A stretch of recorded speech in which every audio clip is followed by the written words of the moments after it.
James Elder, IFL TV, in association for MTK Global. Quite fortunate enough to be joined by none other than Jordan Thompson. Jordan, I've got to say, you are one tall guy, man. Thank you, man. Nice to see you again. What is your official height? I don't know. They got me down at all different sorts of heights. I think I like to say 6'6" because it's the same height as Michael Jordan, but I think I am 6'7". They've got you down at different sorts of heights. It's not like a guessing game. Your height's your height. If you're looking to a photo from my interview, man, come jump in the interview, champ. The camera's a bit tall, you get me? I'm only short.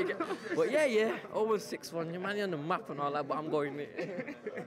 Have to zoom back up again, man. With obviously your height and the way you are, the people are going to say to you, how long is it till we see you move into that heavyweight division? Yeah, I mean, I think, I'm not going to lie, I see myself going into the heavyweight division 100%, but it's literally as soon as my body takes me there, because I don't see my body letting me stay at the cruiserweight division, because I don't want to be killing myself to make the weight. So as soon as my body says go up, I'm going to have to follow it. Then again, if you do ball down and stay at cruiserweight, you could find yourself having that advantage, that extra foot, or whatever it is. Yeah, 100%. I mean, making the cruiserweight limit now for me, it's pretty easy. I walk around there enough at the weight. So I think even to get to heavyweight, I think I'd have to go for a pretty decent period of bulking up and putting on the size smartly. Obviously, I don't want to just gain too much muscle. Obviously, I'll end up losing my speed, which is obviously one of my main attributes in the cruiserweight division. Talk to me about this card on Saturday. You're 5-0, 4 KOs, another chance for you to impress. We've got obviously BT Sport involved as well, so everyone will be looking to make that impact, that moment where it's you they remember. Talk to me, how are you going to do that?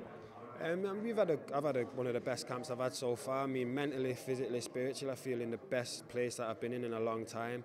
I can assure it's going to be an explosive performance. I mean, you've got a lot of hungry young prospects on the undercard of such an amazing card, on my doorstep as well, which is another massive incentive, with some of the biggest prospects and biggest talent in Manchester fighting on the card. Obviously, you've got Terry Flanagan, who's right up there, and even you've got my teammate there, Jack Catterall, who's a massive inspiration and a motivation for me, and even he's got a way of shutting up the critics, so I'm looking forward to seeing him do the business as well. But when it comes to me, I mean, I'm just going to go in there, handle my business, take care of it, and I'm looking forward to another knockout victory on the day. How do you get noticed in Manchester? So many great fighters. Everyone's looking for that next Ricky Hatton, that next marquee name who can bring the hype and bring all the areas together. How do you stand out in a city full of talented prospects? I think the key for me, which I've found out recently, is just to be yourself. If you be yourself, then the right people will love you. I mean, I don't believe in putting on a show and being fake or whatnot. I mean, if you be yourself, the right people will be attracted to you, and that's my aim. And obviously, I just got to keep headstrong and keep on going forward and upwards. Big card to be involved in. Probably one of the best cards Frank Warren's put on so far this season. Said looking at the top of the bill, Flanagan, Petrov, Smith, Williams. Then you've got the likes of Daniel Dubois, yourself, Jack Catterall. All these sort of fighters coming through. Nicola Adams. What's it like to be included and be in the mix of these big cards?